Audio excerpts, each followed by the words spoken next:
বাবা মায়ের অবাধ্য হয়ে বিয়ে করলে কতটুকু জায়েজ হবে?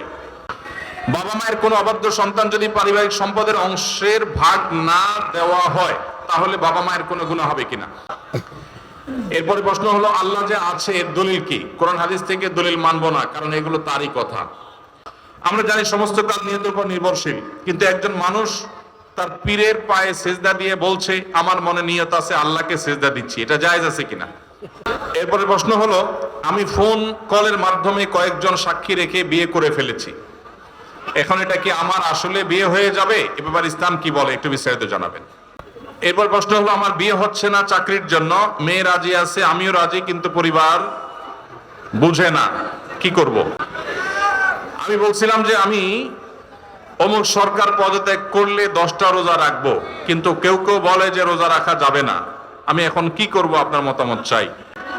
বর্তমান সমাজের পরিস্থিতিতে কি সংগঠন করতেই হবে? সংগঠন না করলে কি জান্নাত পাওয়া যাবে না?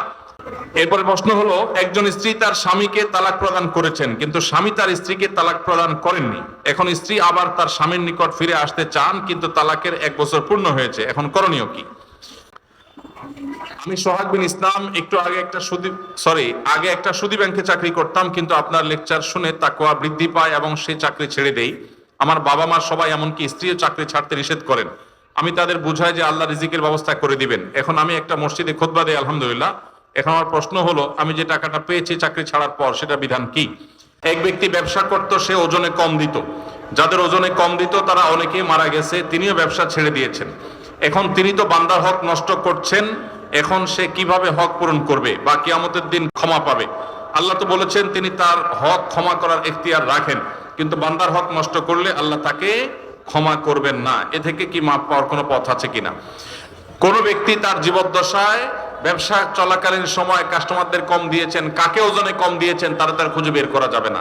এরকম পরিস্থিতিতে যে কাজটি আমাদের করতে হবে, আনুমানিক কত লোককে আমি কত পরিমাণ জিনিসপত্র কম দিয়ে ঠকাইছি সেটা আনুমানিক একটা ফিগার বের করতে হবে। সব মিলে এই পরিমাণ চাল ডাল এই পরিমাণ হবে, এর বেশি হবে না। একটু বাড়ায় ধরতে হবে সতর্কতামূলক ভাবে, যে এই পরিমাণ হবে সবাই টাকা একত্র করলে। যেহেতু মালিক খুঁজে পাওয়া যাবে না, অতএব ওই টাকাটা সেই মালিকদের তরফ থেকে অন্য গরিব দুঃখীদেরকে দান করে দিবেন, এই নিয়তে যে আল্লাহ যাদের হক আমি মেরেছিলাম ওজনে কম দিয়া, এখান থেকে আনুপাতিক হারে তাদের হক অনুযায়ী সওয়াব আপনি দিয়ে দিবেন। কিয়ামতের দিন আল্লাহর কাছে দায় মুক্তির জন্য এই কাজ করতে হবে, সেই সাথে আল্লাহর কাছে ক্ষমাও চাইতে হবে। আল্লাহ তাআলা আমাদের সবাইকে বান্দার হকের ব্যাপারে সবচেয়ে বেশি সতর্ক থাকার তৌফিক নসিব করুন। জি, বাবা মায়ের অবাধ্য হয়ে বিয়ে করলে কতটুকু জায়েজ হবে? বাবা মায়ের অবাধ্য হয়ে বিয়ে করবেন কেন? বাবা মারা যারা এখানে আছেন, আপনাদেরকে বলতেছি, চাচারা যারা আছেন, পর্দার আড়াল থেকে চাচিরা যারা শুনছেন, ছেলে মেয়ে বিয়ের উপযুক্ত হওয়ার পর তথাকথিত পায়ে দাঁড়ানোর অজুহাত করে নাম করে ছেলে মেয়েকে বিয়ে দিতে দেরি করবেন না। পোলাপানের আওয়াজ শুনে হলেও কিছুটা বোঝার চেষ্টা করেন। আল্লাহ রাব্বুল আলামিন আমাদের চাচা চাচিদেরকে হেদায়েত নসিব করুন, ওনারা যেন আমাদের ছেলে মেয়েদের কষ্টটা বুঝেন, আল্লাহ তাআলা সেই তৌফিক নসিব করুন। বাবাজিরা, আপনারা যে বয়সে বিয়ে করেছেন আপনার ছেলেকে কিন্তু তার চাইতে আর্লি দিতে হবে। কেন দিতে হবে? কারণ আপনাদের আমলে ফেসবুক ছিল না, এখন ফেসবুক বাইর হয়েছে। আপনাদের আমলে স্মার্টফোন ছিল না, এখন টাচ মোবাইল বাইর হয়েছে। এই ছেলে মেয়েদের চরিত্র রক্ষা করার জন্য আর্লি বিয়ে দিতে হবে। আল্লাহ আমাদের মুরব্বীদেরকে সে হেদায়েত নসিব করুন। নবী করিম সাল্লাল্লাহু আলাইহি সাল্লাম বলেছেন, তোমার সন্তান বিবাহের উপযুক্ত হওয়ার পর তাকে বিবাহ দিতে দেরি করবে না। যদি দেরি করো তাহলে ব্যভিচারের মতো ফিতনা সমাজে ছড়িয়ে পড়বে। এই ফিতনা সমাজে ছড়ালে কি হয়, পশ্চিমাদের চাইতে বেশি কেউ বোঝে না।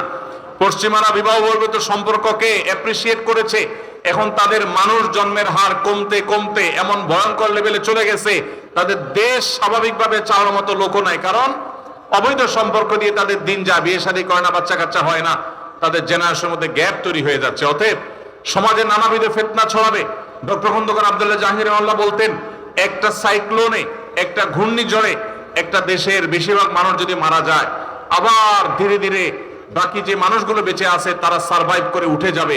কিন্তু ব্যভিচার যদি একবার ছড়িয়ে পড়ে পৃথিবীতে, ঘরে ঘরে যদি ব্যভিচার এটা শুরু হয়ে যায়, বিবাহকে যদি নিরুৎসাহিত করা হয়, তাহলে সেক্ষেত্রে মানুষের জন্ম এটা বন্ধ হয়ে যাবে, এবং মানব সভ্যতা পৃথিবী থেকে হারিয়ে যাবে। এই জন্যই ব্যভিচারের শাস্তি ইসলামের সবচেয়ে কঠিন এবং সবচেয়ে নির্মম ভাবে এই শাস্তি, সবচেয়ে কঠোর শাস্তি দেওয়ার কথা বলা হয়েছে। এই জন্য ভাইরা আমার, মুরব্বীদের যারা আছেন তাদের বলছি, আপনার সন্তান যদি খারাপ পথে যায়, হারামের পথে যায়, আপনার অবহেলার কারণে আপনি তাকে বিবাহ দিতে দেরি করেন, তাহলে আল্লাহর কাছে সন্তানও দায়ী থাকবে, আপনিও দায়ী থাকবেন। আর সন্তানরা যারা চিল্লাচিল্লি করছেন, ঠিক ঠিক করে বলছেন, আপনারা এই সমস্ত ঠিক ঠিক না করে কাজ কাম শুরু করে দেন। নিজেরা বেকার বেকার বসে থাকবেন, আর এদিকে বাপ মারে বিয়ে দেওয়ার জন্য আমার চিরকুট ধরে দিবেন। এটা তো কোনো সমাধান হতে পারে না। সবাই কাজ করবেন বেশি করে ইনশাআল্লাহ, আবার দোয়াও করবেন। ছাত্র অবস্থায় বিয়ে করা যাবে কিনা, সমস্যা কি? ছাত্র অবস্থায় আপনি টিউশনি করে বিভিন্ন ভাবে উপার্জন করতে পারবেন কি পারবেন না? তো যদি উপার্জন করতে পারেন তাহলে বিয়েও করতে পারবেন ইনশাআল্লাহ। আল্লাহ তাআলা আমাদের মুরব্বীদের মনের মধ্যে সুমতি দান করুন। আর যারা আপনারা আছেন আমাদের যুবক ভাইরা, আপনাদেরকে বলবো, যতদিন বিয়ে করার সামর্থ্য আল্লাহ দিচ্ছেন না, ততদিন পর্যন্ত নিজেকে সংযত রাখতে হবে। হারাম সম্পর্কে জড়ানো যাবে, যতদিন পর্যন্ত আর্থিক সঙ্গতি হয় না ততদিন পর্যন্ত সবর করতে হবে। নবী সাল্লাল্লাহু আলাইহি ওয়াসাল্লাম বলেছেন, ইয়া মা'শারাশ শাবাব মান ইসতাতাআ মিনকুমুল বাআতা ফালইয়াতাযাওয়াজ ওয়া মান লাম ইসতাতি ফাআলাইহি বিস-সাওম। হে যুবকরা, তোমাদের যাদের বিবাহ করার সামর্থ্য আছে, আর্থিক সঙ্গতি আছে, তারা বিবাহ করো। যাদের আর্থিক সঙ্গতি নাই তারা যেন রোজা রাখে, নিজেকে সংবরণ করে, সবর করে। অতএব যুবক ভাইরা, চরিত্রকে হেফাজত করতে হবে। চরিত্র হেফাজত করতে পারলে এটা আপনাদের জন্য অনেক বড় অ্যাচিভমেন্ট, এটা অনেক বড় ইবাদত, এটা আল্লাহর কাছে আপনাদের তাকওয়া প্রমাণের অনেক বড় সুযোগ। আল্লাহ তাআলা আমাদের যুবক ভাইদের চরিত্রগুলোকে হেফাজত করার তৌফিক নসিব করুন। মনে রাখবেন, যদি যৌবনকে হারাম সম্পর্ক দিয়ে আপনি কালিমা যুক্ত করেন, এটাকে রিকভার করা এত সহজ নয়। যাদের হারাম সম্পর্ক আছে এখনই তওবা করুন, নতুন জীবন গড়ুন এবং নিজেকে সবর করুন, হারাম থেকে দূরে সরায় রাখেন। আল্লাহ কেন বলেছেন ওয়ালা তাকরাবুজ জিনা, জিনার কাছেও যেও না? কারণ আগে থেকে আপনি দূরে থাকলে তখন বাঁচতে পারবেন। এই সম্পর্ক, হারাম সম্পর্ক থেকে দূরে সরে আসতে হবে। আল্লাহ আমাদের সবাইকে তৌফিক দান করুন। বাবা মায়ের কোনো অবাধ্য সন্তান যদি পারিবারিক সম্পদের অংশের ভাগ না দেওয়া হয়, তাহলে বাবা মায়ের কোনো গুনাহ হবে কিনা? বাবা মার মৃত্যুর পর তাদের সম্পদের অংশ ভাইরা বোনেরা নিজেরা ঠিকঠাক মতো বন্টন না করে, কাউকে যদি ঠকায়, বাবা মার যদি কোনো ত্রুটি না থাকে, তারা যদি কোনো ভুল ওসিয়ত করে না যায়, সন্তানদেরকে কুশিক্ষা দিয়ে না যায়, তাহলে তাদের কোনো দায় নাই। তবে সন্তানরা এরকম উল্টাপাল্টা করবে এরকম যদি আশঙ্কা করে, তাহলে জীবদ্দশায় বাবা মার উচিত ওসিয়ত করা যে বাবা আমার মৃত্যুর পর তোমরা ভাইয়েরা বোনেরা কিন্তু শরিয়ার নির্দেশনা অনুযায়ী, কোরআন নির্দেশনা অনুযায়ী বন্টন করবা, খবরদার এটা হেরফের করবা না, ওসিয়ত করে যাবে। ওসিয়ত করার পরও যদি সন্তানরা উল্টাপাল্টা করে, বাপমার আর কোনো দায় থাকবে না। আমরা যারা এখানে আসছি, অনেকে ওয়াজ শুনেন, মাহফিলে আসেন, অনেকে মাশাআল্লাহ ভালো ভালো কাজ করেন, নামাজ কালামও পড়েন, কিন্তু বাবার সম্পদে, মায়ের সম্পদে, ভাইয়ের এবং বোনের যে হক আছে সেটা পাই পাই করে হিসাব করে বুঝে দেন না। সবাই বুঝে দিবেন তো ইনশাআল্লাহ? এরপরে প্রশ্ন হলো, আল্লাহ যে আছে এর দলিল কি? কোরআন হাদিস থেকে দলিল মানবো না, কারণ এগুলো তারই কথা। এটা আমাদের যে ভাই প্রশ্ন দিয়েছেন, তিনি যদি আমাদের কোনো নাস্তিক ভাই হন বা অন্য ধর্মাবলম্বী ভাই হন বা যেই হন না কেন, তাকে আমি বলতে চাই, আল্লাহ যে আছেন এটা প্রমাণ হলো আপনি নিজে। আপনি আপনার লাইফটা কোত্থেকে পাইছেন? নেট থেকে ডাউনলোড করে নিছেন? কি বলেন? আপনি নিজেকে কোত্থেকে পাইছেন? আপনার আব্বা আম্মা আপনাকে নেট থেকে ডাউনলোড করে নিয়ে আসছে?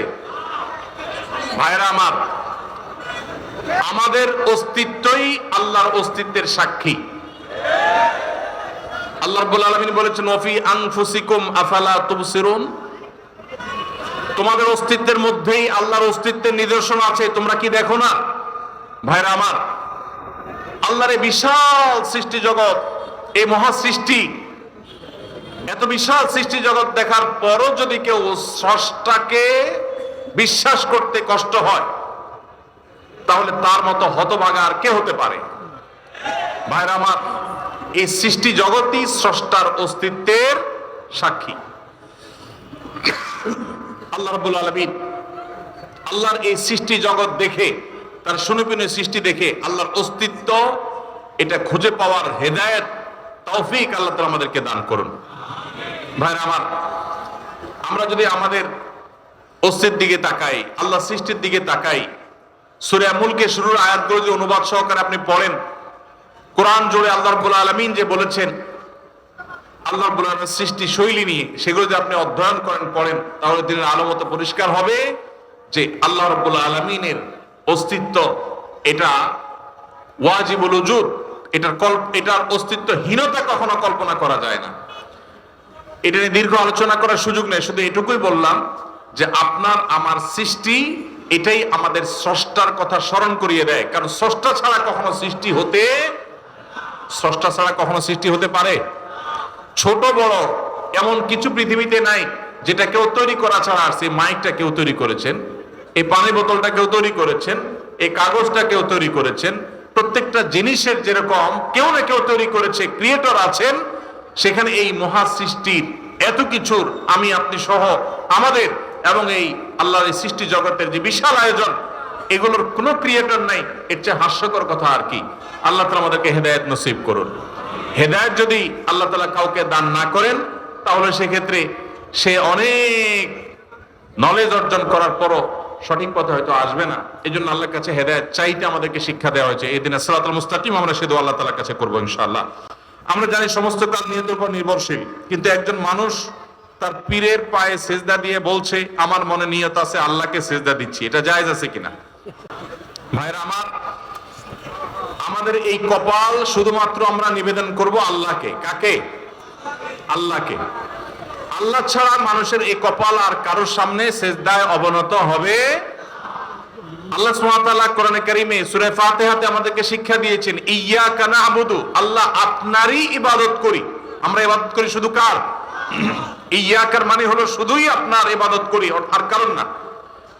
অতএব ইবাদত শুধু আল্লাহর হতে হবে। কেউ যদি পীরকে সেজদা করে নিয়ত করে যে নিয়ত আল্লাহর দিচ্ছি পীরের দিকে ফিরায়া, তাহলে সেও মুশরিকদের মধ্যে গণ্য হবে। এই নিয়তের কারণে সে শিরক থেকে বের হবে না, কারণ সে মূলত তার পীরকেই সেজদা নিবেদন করছে। এখানে তার নিয়ত ধর্তব্য হবে না, সে মূলত শিরকে আকবরে লিপ্ত হয়েছে। আল্লাহ ছাড়া আর কাউকে সিজদা করা যদি জায়েজ হতো, তাহলে মুহাম্মদ সাল্লাল্লাহু আলাইহি সাল্লামকে সাহাবায়ে কেরাম সবার আগে সিজদা করতেন। মুহাম্মদ সাল্লাল্লাহু আলাইহি সাল্লামকে সাহাবায়ে কেরাম কি কখনো সিজদা করেছেন? কখনো করেন নাই। আপনি বলবেন আদম আলাইহিস সালামকে ফেরেশতারা সিজদা করেছে, যে আদম আলাইহিস সালাতু ওয়াস সালামের সময়কার যে শরিয়া ছিল, সেই শরিয়াতে শুধুমাত্র এই তাহিয়ার সিজদা এটা তার জন্য খাস ছিল। এটা একটা। পরবর্তীতে আমাদের নবী সাল্লাল্লাহু আলাইহি ওয়াসাল্লামের শরীয়তে এটা জায়েজ নাই। জায়েজ হলে মুহাম্মদ সাল্লাল্লাহু আলাইহি ওয়াসাল্লামকে সাহাবীরা সিজদা করতেন। আরো আদম আলাইহিস সালামের সেই সিজদা নিয়ে আরো নানাবিধ ব্যাখ্যা আছে, মুফাসসিরদের নানা বিষয় উক্তি আছে, বক্তব্য আছে। মুহাম্মদ সাল্লাল্লাহু আলাইহি ওয়াসাল্লামকে যদি সাহাবায়ে কেরাম সিজদা করার কোনো জাল হাদিসে না পাওয়া যায়, তাহলে আপনার পীর কে সিজদা পাওয়ার জন্য? সাহাবায়ে কেরাম মুহাম্মদ সাল্লাল্লাহু আলাইহি ওয়াসাল্লামকে সিজদা করে আল্লাহকে নিয়ত করতে পারতেন, সেটা তো তারা করেন না। তাহলে আপনাকে এটা কে শিখাইছে? শয়তান শিখাইছে। কে শিখাইছে? আল্লাহ তাআলা আমাদের ভাইদেরকে হেদায়েত নসিব করুন। যারা শিরকে লিপ্ত আছে, আল্লাহ তাআলা তাদেরকে তাওহীদে আসার তৌফিক নসিব করুন। এরপরে প্রশ্ন হলো, আমি ফোন কলের মাধ্যমে কয়েকজন সাক্ষী রেখে বিয়ে করে ফেলেছি, এখন এটা কি আমার আসলে বিয়ে হয়ে যাবে? এ ব্যাপারে ইসলাম কি বলে, একটু বিস্তারিত জানাবেন। ভাইরা আমার, ইসলামী শরিয়াটা তামাশার বিষয় না। অনেক যুবক প্রশ্ন লেখে যে আমরা আল্লাহকে সাক্ষী রেখে দুজন বিয়ে করে ফেলেছি, আল্লাহকে সাক্ষী রেখে বিয়ে করে ফেলেছি। ভাইরা আমার, বিবাহ বিশুদ্ধ হওয়ার জন্য দুজন সাক্ষীর উপস্থিতি জরুরি। ফোনে বিবাহ বিশুদ্ধ হবে তখনই যখন ফোনের মাধ্যমে কোনো প্রতিনিধি নিযুক্ত করা হবে। সেই প্রতিনিধি ফোনে যিনি তাকে নিযুক্ত করেছেন তার পক্ষ থেকে বিবাহের প্রস্তাব বা সম্মতি দিবে, তখন ফোনে বিবাহ জায়েজ আছে। পাত্র পাত্রী একে অন্যকে প্রস্তাব দিল আর সম্মতি প্রকাশ করলো এবং সেটা আপনার লাউড স্পিকারে দিল, দুজন সাক্ষী দিল, এটা যথেষ্ট নয়। অতএব ফোন কলে এভাবে বিবাহ হয় না। যদি এরকম করে থাকেন কেউ, সে বিবাহ বিশুদ্ধ হয়নি। এই ডিটেইল কারণ বলার সুযোগ আমার নাই, শুধু এটুকু বললাম যে ফোন কলে এভাবে বিবাহ বিশুদ্ধ হয় না। এরপর প্রশ্ন হলো, আমার বিয়ে হচ্ছে না চাকরির জন্য, মেয়ে রাজি আছে, আমিও রাজি, কিন্তু পরিবার বুঝে না, কি করব? এটা তো আমরা বলেছি, আপনার যখন আর্থিক সঙ্গতি নেই তখন শরীয়ত আপনাকে বিয়ে করতে বলে না, আপনাকে রোজা রাখতে বলে। কি রাখতে বলে? রোজা রাখলে, সিয়াম পালন করলে আত্মনিয়ন্ত্রণ করবেন আপনি, সেটা বলেছে। আপনি পরিবারের দোষ দিচ্ছেন কেন? আমরা ঢাল নাই, তরবারি নাই, নিদিরাম সর্দার। চাকরি নাই, টাকা নাই, রুজি নাই, ইনকাম নাই, আপনি বিয়ে করার জন্য পরিবারের চাপ দিচ্ছেন, আবার দোষ দিচ্ছেন পরিবার রাজি না। পরিবার কি দেখে রাজি হবে? নিজে বাপের হোটেলে খান, আবার আরেকজন বাপের হোটেলে খাওয়াবেন, এটা তো উচিত না। তবে বাবা মার যদি আর্থিক সঙ্গতি থাকে তাহলে তাদের সন্তানের চরিত্র রক্ষার জন্য উদ্যোগী হওয়া উচিত, সেটা ভিন্ন বিষয়। কিন্তু সন্তান বাবা মার উপর এটা চাপাই দিতে পারেন না। এই জন্য উপার্জন করা শুরু করেন। মুশকিল হলো বেশিরভাগ বাবা মা মনে করেন পায়ের উপর দাঁড় মানে লাখ লাখ টাকার মালিক হওয়া। মনে রাখবেন, কোন রকম মোহরের টাকা জোগাড় করে স্ত্রীর ডাল ভাতের ব্যবস্থা করতে পারলেই শরিয়ার নির্দেশনা অনুযায়ী তার বিবাহ করার রাইট এবং অধিকার চলে আসে। বাবা মা কোনো খোলা অজুহাতে তার বিবাহ বিলম্ব করার ইখতিয়ার তাদের নাই। আল্লাহ তাআলা আমাদের মুরব্বীদেরকে আবারও দোয়া করে হেদায়েত নসিব করুন। আমি বলছিলাম যে আমি অমুক সরকার পদত্যাগ করলে 10টা রোজা রাখবো, কিন্তু কেউ কেউ বলে যে রোজা রাখা যাবে না। আমি এখন কি করব, আপনার মতামত চাই। আপনি যদি এটা মান্যত করে থাকেন যে অমুকের চলে গেলে, অমুকের পতন হলে, অমুকটা নেমে গেলে আমি রোজা রাখবো, তাহলে সেক্ষেত্রে তার পতন হলে, সে চলে গেলে আপনার রোজা ঠিকই রাখা লাগবে। কারণ রোজা রাখার মান্যত এটা বিশুদ্ধ মান্যত। যেহেতু আপনি যেটা চেয়েছেন সেটা হয়েছে, সেটা যেহেতু হয়েছে, অতএব যেটা শর্ত দিয়েছেন এটা পূরণ করতে হবে। তবে নবী করিম সাল্লাল্লাহু আলাইহি সাল্লামের হাদিস থেকে আমরা জানি মানত করার জন্য নবী সাল্লাল্লাহু আলাইহি ওয়াসাল্লাম আমাদেরকে নিরুৎসাহিত করতেন। মানত না করে যে কোনো কাজ, আপনি কোনো কাজ ভালো কাজ করবেন, আপনি সেই কাজের জন্য দান করবেন, সাদাকা করবেন, নেকামল করবেন, করে আল্লাহর কাছে দোয়া করেন। আল্লাহকে শর্ত দিবেন না, আল্লাহ তুমি আমার এটা দাও তাহলে আমি এটা দেব। এটা হলো ইন্নামা ইউস্তাখরাজু মিনাল বাখিল। নবী সাল্লাল্লাহু আলাইহি ওয়াসাল্লাম বলেছেন এটা হলো কৃপণের সম্পদ বের করা একটা পলিসি, যে আল্লাহ আমার ছেলেটা পাস করলে আমি 10 টাকা দান করব। কেন আগে 10 টাকা দান করে তারপর দোয়া করা যায় না?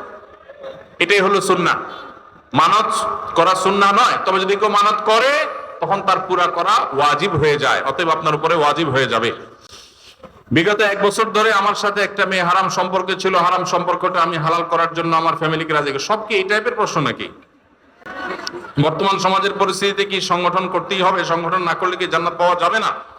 ভাইরা আমার, দ্বীনের কাজ করার জন্য সুশৃঙ্খল উপায়ে সুসংগঠিত ভাবে কাজ করলে অনেক ভালো এবং ইফেক্টিভ কাজ করা যায়। একা একা বিশৃঙ্খল ভাবে কাজ করলে সেটা এত সুন্দরভাবে করা যায় না। অতএব দ্বীনের কাজ, দাওয়াতের কাজ করার জন্য সুসংগঠিত কোনো উপায় যদি অবলম্বন করেন সেটা অনেক ভালো। কিন্তু সেই সুসংগঠিত উপায় অবলম্বন করতে গিয়ে ওইটাকেই যদি আবার দ্বীনের এমন অংশ বানিয়ে নেন যে এটার বাইরে যা আছে সেগুলোকে আপনি ডিসকারেজ করা শুরু করে দেন, ইসলাম থেকে খারিজ করা শুরু করে দেন, তখন সেটা কিন্তু বাড়াবাড়ি হবে এবং গোমরাহি হবে। সুসংগঠিত উপায়ে থাকায় কাজ করা এটা ভালো। এই জন্য আপনি কোন সংগঠনের অধীনে থেকে, কোন চেইনের অধীনে থেকে আপনি দাওয়াতি কাজ করলে সেটা প্রশংসনীয়, অবশ্যই দোষণীয় না। একাকী করার চাইতে সেটা অনেক বেশি ফলপ্রসূ হয়। কিন্তু এর মানে এই না যে সেটা একা একা কেউ করতে পারবে না। কেউ যদি একা একা তার দায়িত্ব পালন করার চেষ্টা করে, দাওয়াতি কাজ করার চেষ্টা করে, তার জন্য জায়েজ আছে। কিন্তু একই কাজ যদি আরো সুসংহত উপায়ে, আরো সুন্দর উপায়ে, সুশৃঙ্খল উপায়ে করার সুযোগ থাকে, সেটা অবশ্যই কেউ করতে পারে। কিন্তু এটাকে কেউ ফরজ বলার এখতিয়ার রাখে না। বিশেষ করে বহু সংগঠন আছে, সেবামূলক সংগঠন আছে, দাওয়ামূলক সংগঠন আছে, নানামুখী সংগঠন আছে। এই কোন সংগঠনের কোন বিশেষ সংগঠন এটা করতে হবে আপনাকে এরকম কোন বাধ্যবাধকতা কোন হাদিসের আলোকে ফরজ বা ওয়াজিব নির্দিষ্ট কোন সংগঠন সম্পর্কে বলতে পারবে না। তবে হ্যাঁ, সুসংগঠিত ভাবে সুশৃঙ্খল ভাবে দাওয়াতি কাজ করা সেটা অনেক বেশি ইফেক্টিভ। সে জায়গা থেকে আমাদের করার চেষ্টা করা দরকার। এরপরে প্রশ্ন হলো, একজন স্ত্রী তার স্বামীকে তালাক প্রদান করেছেন, কিন্তু স্বামী তার স্ত্রীকে তালাক প্রদান করেননি। এখন স্ত্রী আবার তার স্বামীর নিকট ফিরে আসতে চান, কিন্তু তালাকের 1 বছর পূর্ণ হয়েছে। এখন করণীয় কি? প্রথম কথা হলো, তালাকের কোনো উত্তর এভাবে আমরা কোনো সংক্ষিপ্ত প্রশ্নোত্তরের সেশনে বা কোনো মিডিয়াতে, টেলিভিশনে আমরা দেই না। কারণ তালাকের প্রশ্নের উত্তর নিতে হলে ডিটেইল সব লিখে তারপরে তার উত্তর নিতে হয়। এখানে একটু হেরফের হয়ে গেলে বেশকম হয়ে যায়। এই আব্দুল্লাহ জাহাঙ্গীর প্রতিষ্ঠিত আসুন্নাহ ট্রাস্টের এখানে আলহামদুলিল্লাহ দাওয়া বিভাগ রয়েছে, গবেষণা বিভাগ রয়েছে। এখানে ওলামা একরাম, মুফতি সাহেবরা আছেন, বড় বড় দেশসেরা ওলামা একরাম আছেন। সে সমস্ত ওলামা একরামের কাছে আপনাদের যাদের তালাকের প্রশ্ন আছে বিস্তারিত লিখে প্রশ্ন জমা দিবেন, তারপর উত্তর নেবেন। আমি এই প্রশ্নের উত্তরটা স্কিপ করলাম, এটা ফতোয়া বিভাগে উপস্থিত হয়ে তারপর উত্তর দিবেন। কারণ এক পক্ষের কথা শুনে বা আংশিক কথা শুনে তালাকের উত্তর দেওয়া যায় না। এখানে একটা সম্পর্ক থাকা না থাকার ব্যাপার, ডিটেইল শুনতে হবে, সবচেয়ে ভালো হয় লিখিতভাবে প্রশ্ন করবেন, তার উত্তর ফতোয়া বিভাগ থেকে নিবেন, ডিটেইল লিখবেন, এরকম সংক্ষেপে 2 লাইন 3 লাইন না। কি বলেছে কি না বলেছে, কিভাবে দেয়া হয়েছে, স্ত্রী যদি তালাক প্রদান করে থাকে তাহলে তালাক তাফউইজের জন্য কি শব্দ তিনি ব্যবহার করেছেন, একটু এদিক সেদিক হয়ে গেলে অনেক কিছু হয়ে যাবে, এজন্য এটা ডিটেইল জানতে হবে। আমি সোহাগ বিন ইসলাম একটু আগে একটা সুদী ব্যাংকে চাকরি করতাম, কিন্তু আপনার লেকচার শুনে তাকওয়া বৃদ্ধি পায় এবং সেই চাকরি ছেড়ে দেই। আমার বাবা মা সবাই এমনকি স্ত্রীও চাকরি ছাড়তে নিষেধ করেন। আমি তাদের বুঝাই যে আল্লাহ রিজিকের ব্যবস্থা করে দিবেন। এখন আমি একটা মসজিদে খুতবা দেই, আলহামদুলিল্লাহ। এখন আমার প্রশ্ন হলো, আমি যে টাকাটা পেয়েছি চাকরি ছাড়ার পর, সেটা বিধান কি? যে ভাই প্রশ্ন লিখেছেন তাকে আমি স্যালিউট জানাই, সাধুবাদ জানাই এবং তাকে আমি মুবারকবাদ জানাই। আল্লাহ তাআলা আমার এই ভাইয়ের, তার যে হারাম ছেড়েছেন, তার যে স্যাক্রিফাইস করেছেন, এটা তার পরিবারকে মেনে নেওয়ার, সবর করার তৌফিক আল্লাহ তাআলা দান করুন। এবং যেটা তিনি ছেড়েছেন আল্লাহ তাআলা তার জন্য তার উত্তম বিকল্প আল্লাহ তাআলা তাকে ব্যবস্থা করে দেন। আর সেই সাথে এটা বলবো যে আপনি যখন হারাম উপার্জন করেছেন তখন আপনার ভিতরে চেতনা ছিল না, বোধ ছিল না, তখন আপনি সেই উপার্জন যেটা করেছেন, সেই উপার্জিত টাকা যেগুলো ভোগ করে ফেলেছেন, আপনার বোধ হওয়ার আগে, তওবার আগে, সেন্স তৈরি হওয়ার আগে, সেগুলো আল্লাহ তাআলা আপনাকে মাফ করবেন ইনশাআল্লাহ। কারণ আল্লাহ সুবহানাহু ওয়া তাআলা বলেছেন, ফামান জাআহু মাউইযাতুম মির রাব্বিহি ফান্তাহা ফালাহু মা সালাফ। কেউ যদি আল্লাহর নসিহা, উপদেশ আসার আগে এরকম কোন সুদী কারবার করে থাকে তাহলে আল্লাহ তাআলা সেটা তাকে মাফ করবেন। তবে আপনার তওবার পর আপনি হারাম এবং হালালের এই যে উপলব্ধি, এই সেন্স যখন এসেছে, তারপর যদি আপনার কাছে কোনো হারাম উপার্জিত টাকা আসে তো সেটা আপনি গ্রহণ করবেন না, সেটা আপনার জন্য ভোগ করা জায়েজ হবে না। এখানে আপনি কোন টাকা এসেছে, কিভাবে এসেছে, কখন এসেছে, সেটা এই প্রশ্নের মধ্যে আমরা 2টা পার্ট করে দিয়েছি। আগে ভোগ করে থাকলে সেটা জায়েজ, সেটা আল্লাহ তাআলা মাফ করবেন, জায়েজ বলতে মাফ করবেন ইনশাআল্লাহ, আশা করা যায় আপনার তওবার কারণে। আর পরে যদি এসে থাকে আগের হারাম টাকাই পরে আসছে তওবার পরে, তাহলে এখন আর এটা গ্রহণ করবেন না, এটা আপনার জন্য জায়েজ হবে না। মৃত ব্যক্তির মুখ থেকে লালা নির্গত হয়, তা যদি কোনো জীবিত ব্যক্তির শরীর অথবা কাপড়ে লেগে যায় তাহলে তার হুকুম কি? মানুষের লালা যেহেতু নাপাক না, মৃত ব্যক্তির পরিষ্কার লালা, সেখানে কোনো নাপাক কিছু নেই, খারাপ কিছু নেই, জাস্ট লালা লেগেছে, এটা জীবিত ব্যক্তির পোশাকে কাপড়ে লাগলে নাপাক হবে না ইনশাআল্লাহ। এরপর প্রশ্ন হলো, মৃত ব্যক্তির গোসলের পর যদি নাপাকি বের হয় তাহলে মৃত ব্যক্তির শরীর নাপাক হবে কিনা? গোসলের সময় এই জন্য পেট চাপ দিয়ে, হালকা মৃদু চাপ দিয়ে কোনো নাপাক যদি বের হওয়ার মতো থাকে সেটা বের হওয়ার ব্যবস্থা করে দিতে হয়। এরপরও যদি পরবর্তীতে বের হয়ে যায় তাহলে নতুন করে আর গোসল দিতে হবে না, তবে নাপাক সরিয়ে যথাসম্ভব পবিত্র পরিচ্ছন্ন করে তারপরে কাফন দাফনের ব্যবস্থা করবেন। এরপর প্রশ্ন হলো, বিবাহ তালাক হওয়ার পর সেই বউ নেওয়ার বিধান কি? তালাকের পর স্ত্রীকে যদি কেউ ফেরত নিতে চান তাহলে সেক্ষেত্রে তালাকটা যদি ফেরত নেয়ার মতো তালাক দেয় তাহলে ফেরত নেওয়া যাবে। আমি একটা কথা প্রায় বলি, বিবাহ বিচ্ছেদের পর, তালাকের পর 15 বছর 20 বছর পরেও যদি আবার স্বামী স্ত্রী একসাথে থাকতে চান, সুযোগ আছে যদি তালাক দেওয়ার সময় সেভাবে তালাক দেন। আমাদের দেশে সাধারণত তালাক দেওয়ার ক্ষেত্রে আমরা 1 তালাক 2 তালাক না, পারলে শত শত হাজার হাজার তালাক দেই। স্ত্রীকে একা না পারলে স্ত্রী 14 গোষ্ঠী সহ তালাক দেয়, আছে না নাই? এগুলা বিভ্রান্তি। যারা বিবাহ করেছেন তাদেরকে বলছি, আর যারা বিবাহ করবেন তাদেরকেও বলছি, খবরদার, দাম্পত্য জীবনে স্বামী স্ত্রীর মধ্যে যত বোঝাপড়ার গরমিল হোক, যত গন্ডগোল ফাসাদ হোক, কখনো রাগ উঠলো আর তালাক ঝেড়ে দিলেন, এই কাজটা কখনো করবেন না। আমি আমার এক উস্তাদ খুলনা দারুল উলুমের, ওনার কথা প্রায় বিভিন্ন জায়গায় বলি, হুজুরের কাছে তালাকের মাসআলা নিতে আসলে মাসআলার উত্তর দেওয়ার আগে ওনার গদির নিচে যে বেদ থাকতো ওই বেদ দিয়ে আগে এক দফা পিটাই নিতেন। সে কোনো অফিসার, সে কোনো ব্যবসা প্রতিষ্ঠানের মালিক এসব দেখা দেখি নাই। তালাকের মাসআলা কোনো পুরুষ লোক জানতে আসছে, এই মাসআলার উত্তর দেওয়ার আগে উনি বেদটা বের করে শরীরে যত জোর আছে জোর দিয়া 4-5টা বাড়ি আগে মারতেন, এরপরে বেদটা রাইখা বলতেন, এবার বলো মাসআলা কি। কারণ চুন থেকে নুন খসলেই তালাক। তালাক কি মায়ের হাতের মোয়া? মনে চাইলো তালাক দিয়ে দিলেন। একটা সম্পর্ক থাকা না থাকার ব্যাপার। এখানে পুরুষরা যেরকম আছে অনেক মেয়েরাও আছে, কিছু হলেই বাবার বাড়ি দৌড় দিবে, হইতে না হইতে বলে না তোমার সংসার আর করবো না, আবার বেহায়ের মতো সেই সংসার ঠিকই করে। আরে ঠিক ঠিক বলা পুরুষদের মধ্যে বহু পুরুষ আছে যে চুন থেকে নুন খসলেই বলে না তোর সাথে সংসার করবো না। এই ছোট লোক কি সবাই করবেন? যুবক ভাইরা যারা আছেন খবরদার, দাম্পত্য জীবনের প্রথম দিনগুলো, প্রথম বছরগুলো অনেক কষ্টে যায়, বনিবনা হতে চায় না। স্বামী স্ত্রীর মধ্যে নানান বিষয় কেওয়াজ লাগে, মায়ের কারণে, বোনের কারণে, ননদের কারণে, শাশুড়ির কারণে, বাইরের লোকের কারণে নানান ভুল বোঝাবুঝি তৈরি হয়। দিন যত অতিবাহিত হতে থাকবে, যত পারিবারিক জীবনটা সামনে এগোতে থাকবে, লাস্টিং করতে থাকবে, সন্তান বড় হতে থাকবে, ইনশাআল্লাহ দেখবেন এগুলো সব হারায় যাবে। যারা ধৈর্যশীল তারা সবর করে, যারা অধৈর্যশীল তারা আগে ভাগে রাস্তা দুই দিক করে ফেলে। এই জন্য ধৈর্য সহ্য ছাড়া কখনো পারিবারিক জীবন টিকানো সম্ভব নয়। ঘরে ঘরে তালাক হচ্ছে, আমি তালাক নিয়ে একটা লিফলেট তৈরি করছি, ইনশাআল্লাহ সেটা অচিরেই হাজার হাজার মানুষের কাছে আমরা পৌঁছায় দিব যে বিবাহের আগে তালাক সম্পর্কে সতর্ক হন। বেশিরভাগ মানুষ তালাক দিয়ে এসে এরপরে চোখের পানি ফেলে, এসে বলে হুজুর দিয়ে ফেলেছি এখন কি করব। আপনি যদি 3টা তালাক দিয়ে শেষ করে থাকেন তাহলে সেক্ষেত্রে আপনার স্ত্রীর সাথে আপনার সংসার করার সুযোগ যদি নষ্ট করেন, গোটা পৃথিবীর সব হুজুর একসাথে হয়ে, মক্কা মদিনার ইমাম সাহেব যদি একসাথে হন, আপনাকে আপনার স্ত্রীর সাথে সংসার করার সুযোগ দিতে পারেন না। কারণ ব্যাপারটা হলো ছুরি মারার মতো। আমার পেটে ছুরি মেরে দিলেন, এরপর আপনি জিহ্বা কামড়াচ্ছেন, আফসোস করছেন। আফসোস আপনি করতে পারেন, আমি আর জীবিত হয়ে যাব না। দাম্পত্য সম্পর্কটা এরকম। এই জন্য খবরদার, রাগের মাথায় যদি ডিসিশন নেন যে তার সাথে আমি সংসার করব না, তখন স্ত্রীকে কিছু বলবেন না। আমি যদি এজন্য বলি, রাগ উঠেছে পারলে একটা ধাক্কা দিলেন, একটা বকা দিলেন, একটা ভালো কথা বলে বকা দিলেন, গালিগালাজ না, পারলে একটা চিমটি দিলেন। যদি আপনি অন্যায় করে থাকেন তাহলে আপনার বিচার করা যাবে। কিন্তু যদি তালাক দিয়া বসেন, সালাতুন জিদ্দুহুন্না জিদ্দুন ওয়া হাজলুহুন্না জিদ্দুন, নবীজি সাল্লাল্লাহু আলাইহি সাল্লাম বলেছেন 3টা কাজ ইচ্ছাকৃত করলে যা হবে, দুষ্টমি করে করলেও তা হবে।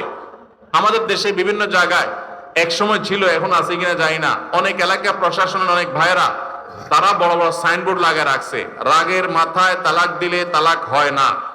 দেখছেন আপনারা এই সাইনবোর্ড? কেউ দুর্ভাগ্য হয় নাই কারণ এরকম সাইনবোর্ড অনেক জায়গায় আছে।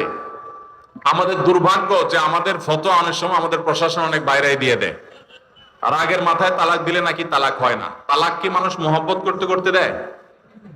স্ত্রীর সাথে মহব্বত, ভালোবাসা, আতিশয্যে তালাক দিয়ে দেয়? তালাক তো দেয় রাগের মাথায়। তবে শরীয়ত বলে রাগের মাথায় আপনি ব্যালেন্স হারিয়ে তালাক দিয়ে পরে আফসোস যেন করতে না হয়, এই জন্য আপনাকে সবর করতে হবে। তালাক দেওয়ার ডিসিশন নিয়েছেন, স্ত্রীর একটা মাসিক পার হওয়ার পর্যন্ত অপেক্ষা করতে হবে। হাসলোর মুখ দিয়ে তালাক বলে দিলেন, জি না। তালাক দেওয়ার নিয়ম শুনেন, যেভাবে তালাক দিলে আবারও ফেরত নিতে পারবেন কখনো চাইলে, সেটা সুযোগ কখন হবে।